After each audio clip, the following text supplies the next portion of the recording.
Target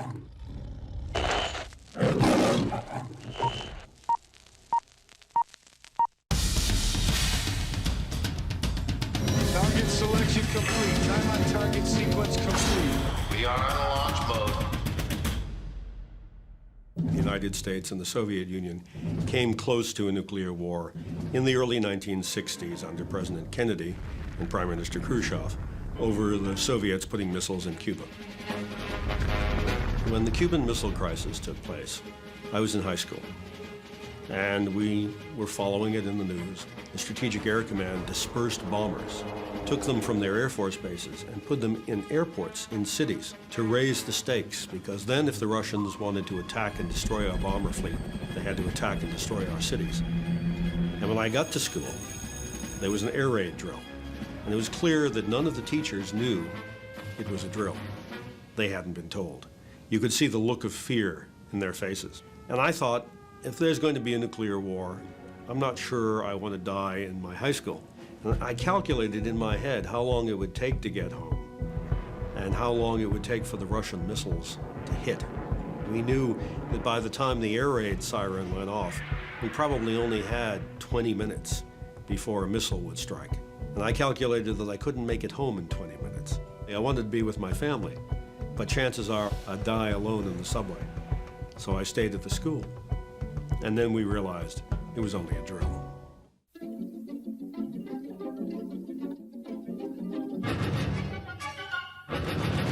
The international mood was certainly different than it is now. There were two superpowers, the US and the USSR.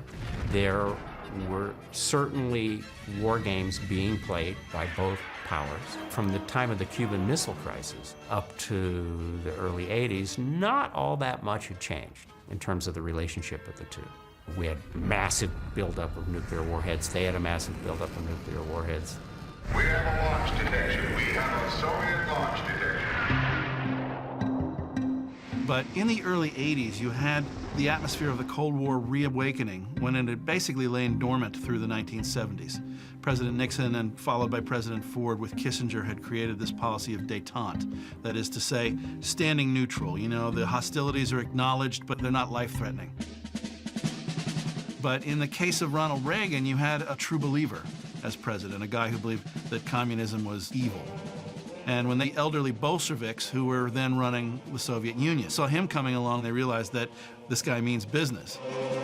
When Reagan came into office, we didn't understand in the United States the fear that that put into the Soviet military and the Soviet leadership. Moscow thought Ronald Reagan was a real cowboy who wanted to go to war. And so Moscow sent secret agents to US Air Force bases throughout Europe, and they would sit in cars near the end of the runway beyond the fence.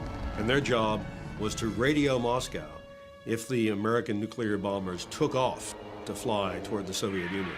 That's how much they thought it was likely that Reagan would launch a preemptive nuclear war in Europe. He started calling the Soviet Union the evil empire, and people were scared. And we had already been through a Cuban Missile Crisis 20 years earlier, and I think that did have a lot to do with it.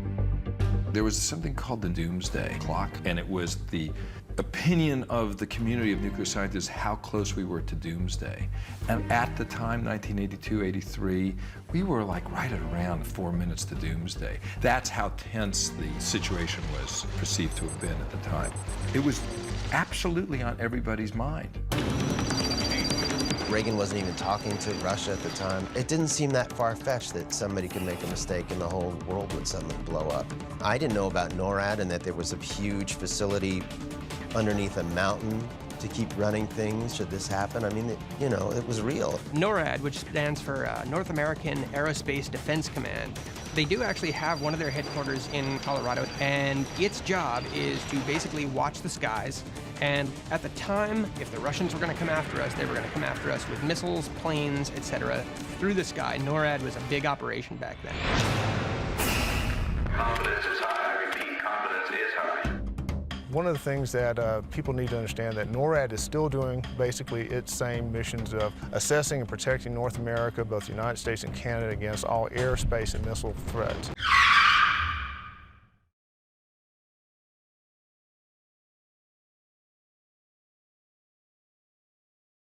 One of the things that people need to understand that NORAD is still doing basically its same missions of assessing and protecting North America, both the United States and Canada, against all airspace and missile threats.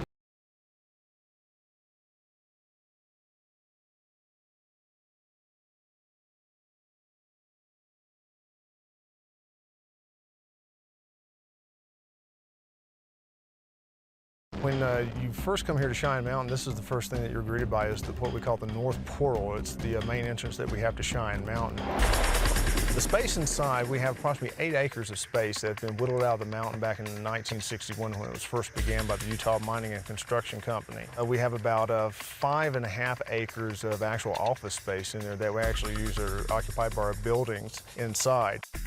The facility is protected by 2,000 feet of granite, approximately 285 billion metric cubic tons of it. And there's no greater protection in a fortress that you'll have anywhere else in the world. NORAD came out of being from the old Continental U.S. Command back in the early 50s. General Partridge, who was the first 4-star in charge of NORAD, decided that in order to be able to conduct a nuclear war, he needed to be able to have something that was very well protected for his command and control node, which is how Cheyenne Mountain came into being. This bunker was built to be able to survive a near miss of a multi-megaton weapon in this area. Now, Cheyenne Mountain has never been designed to survive a direct nuclear blast, and that's always been common knowledge. When you first come to the end of the tunnel junction here in Cheyenne Mountain, first thing you're greeted by are 2 blast doors. They're both 25 tons each, and if one fails, you always have one in place. And during the Cold War, you would also have this as an entrapment area, so that way you were never caught unawares by a bolt out of the blue or a surprise nuclear attack by the former Soviet Union. So you would have people enter with one door open, the door would then close behind them, and the second would open up, thereby always guaranteeing that the facility was protected at all times.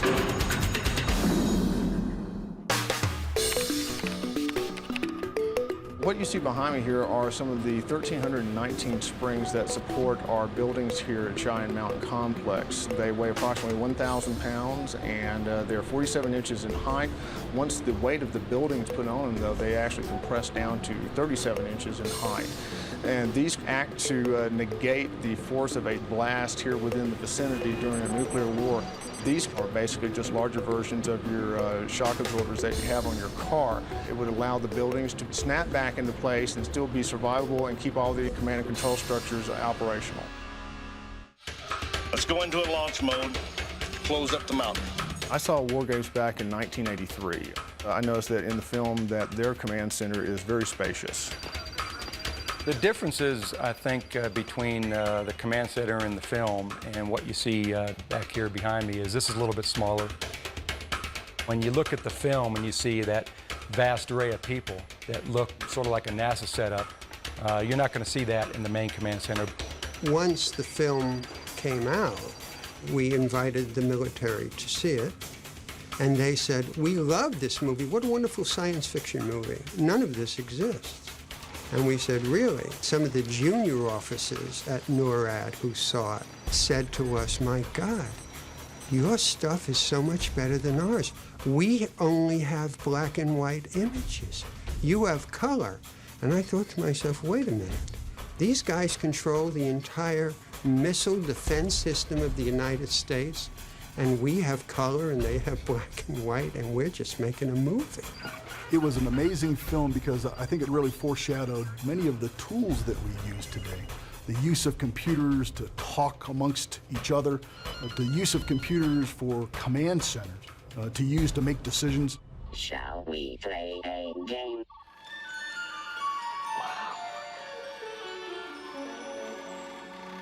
Which side do you want? But probably that's where it goes astray from reality, is that the computers don't make the decisions. The reality is, of course, that the way we do business ensures that there's always people in the loop. The decisions are made by real people with lots of experience who have a good understanding of what's happening around them.